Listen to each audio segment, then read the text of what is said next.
Realms of the Fae 2, marked by the hunt, written by Avril Sabine. Dedication. For Mum, who's always there for me no matter what else is going on in her life.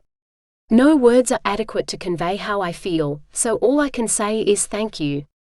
Book description. When Quinn's sister disappears, she follows her, ending up in the realms of the Fae. Stuck in a strange world and constantly surrounded by danger, she has to figure out how to rescue her sister and return home, while trying not to catch the attention of a vindictive Fae. Somehow she needs to do all of that as well as avoid the Wild Hunt, a pack of Fae and Demi Fae and their overly large wolves, which spend their nights hunting those marked to die. Quinn isn't sure she's up to the challenge. She fears no human would be. Chapter 1. Quinn could think of no way to change her mum's mind. That didn't mean she was about to give up. But Mum, I told you last week your father and I are going out tonight. If you don't take your sister with you, then you can't go. Her mum half turned away. It's the school holidays. Of course I want to spend them with my friends. I've been looking forward to this all week. She'd made plans with Daisy when she'd stayed with her during the first 3 days of the school holidays. You knew before you went to Daisy's grandparents that we needed you to babysit. She held up her hand when Quinn opened her mouth to speak. Enough. I need to finish getting ready or we'll be late. She strode from the lounge room. Recognizing the finality of her mum's tone, Quinn didn't bother following, sending a glare in Marley's direction instead. At 15, her sister was 2 years younger than her but nearly as tall. Where she had murky green eyes, her sister's were the clearest green. Her sister's brown hair also had perfect auburn highlights. When she'd recently tried to do something similar to her own brown hair, it had ended up making all her hair a dark plum color. It didn't look bad, but it hadn't been what she'd planned to do. Marley rose from the lounge chair. Are we going to the dam or staying home? She had a hopeful expression on her face.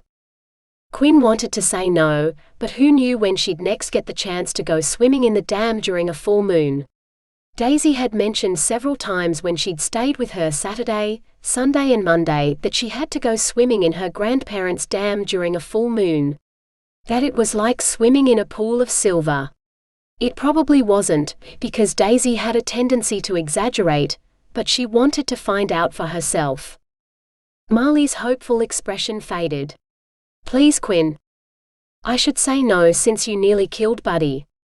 How was I supposed to know he'd eat the biscuits, plastic bag and all? I didn't even give them to him. He got them off the kitchen bench himself. It's not my fault he's not very smart. You should have got a cat.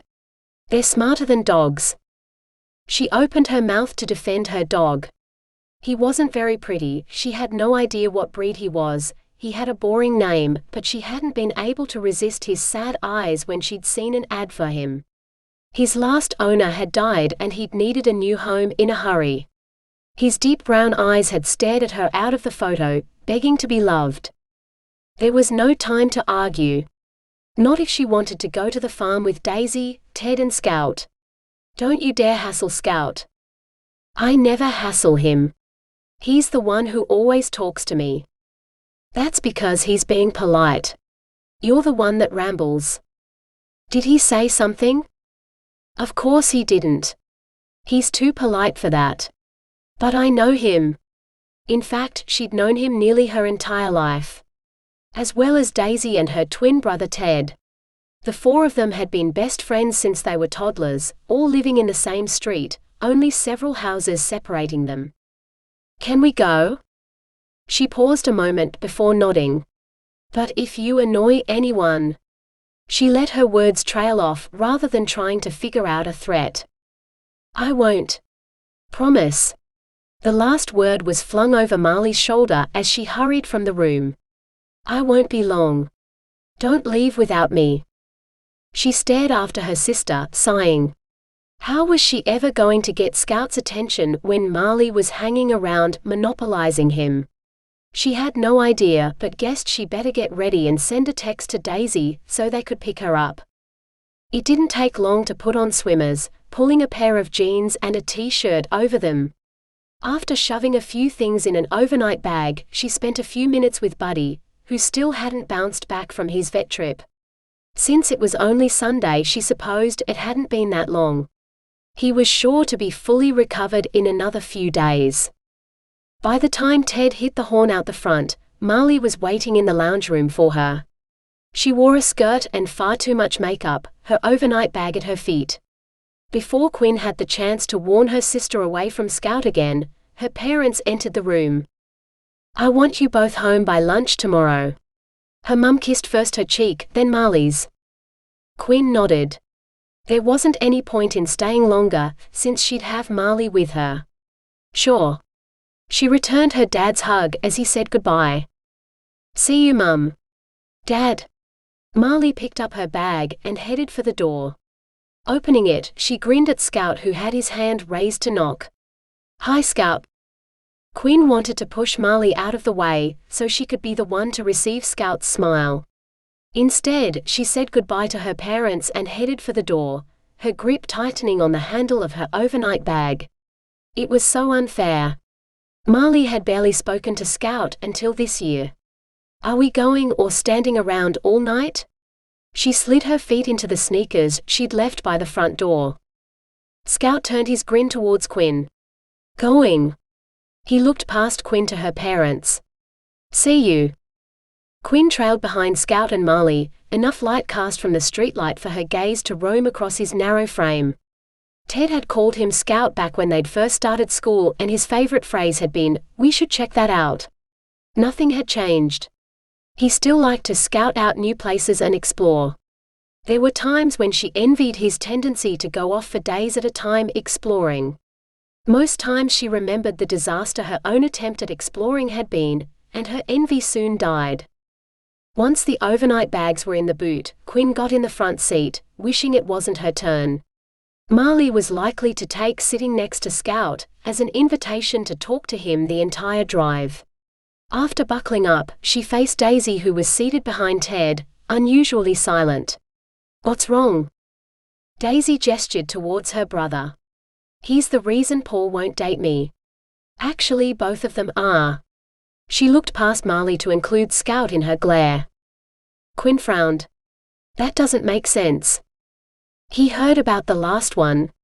Scout grinned. "Oh." Quinn shared a sympathetic look with Daisy. Although she did understand why they'd gone after the last one. He cheated on Daisy, and Ted was as protective of his sister as she was of him. "What could he expect?" Scout asked. "You and Quinn are like sisters. Of course I'm going to look out for you." "Exactly," Ted said. Quinn's heart plummeted. Sister was the last thing she wanted to be. "What about me?" Marley asked. "Did you want me to think of you as a sister?" Scout asked. Marley giggled. Quinn interrupted before her sister could come up with a more sickening reply. "Will we get to the farm early enough to see the moon reflected in the dam?" "Yep. We'll arrive exactly on time. The moon will be directly overhead. We calculated it to make sure," Daisy said. "I calculated it," Ted corrected. "I helped," Daisy argued. "Do you think you and Ted can go back to your stony silence, Daisy?" "I'm going to have a sleep." "Might as well, since we've got an hour to kill," Scout said. "Ouch. No need to hit me." Quinn grinned at her friend, who looked like she was having a difficult time not returning the grin. Facing forward, she got more comfortable. Maybe Scout had the right idea. If she slept through the hour it took to get to Daisy and Ted's grandparents' farm, she'd manage to stay up a lot later once they arrived. It didn't work. She tried to sleep, but thoughts of Scout sitting in the back with Marley kept interrupting. Did he really think of her as a sister? Closing her eyes, she tried not to think about it. The thought kept intruding. What made him prefer Marley? And after his last comment to her sister, it was pretty obvious he did. She tended to giggle around him. An annoying giggle that managed to sound not only fake, but nervous. How could he prefer that? Still trying to figure it out, she fell asleep, not waking until the engine was silent. Blinking sleepily, she looked towards Ted, who chose that moment to open his door. Squeezing her eyes shut, she reached for the overhead light, turning it off while mentally agreeing with the grumbles coming from the back seat. I don't see what you lot have to complain about. Ted got out of the car. You didn't have to stay awake. He peered back into the car. And all of you snore. Daisy flung her door open. I do not.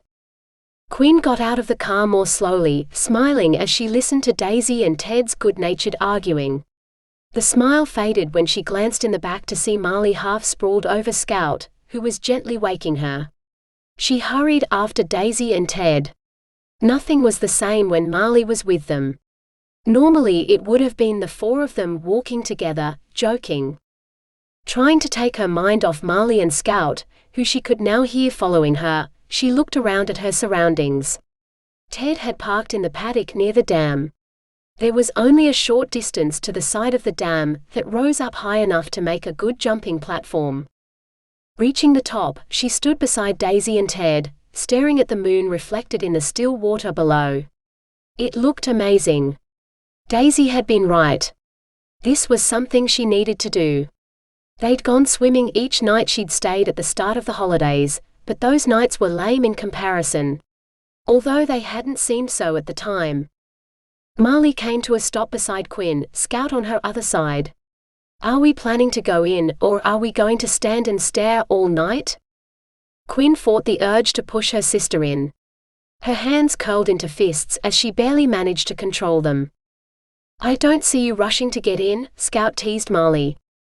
Marley tugged off her skirt and top, tossing them to the side as she kicked off her sneakers.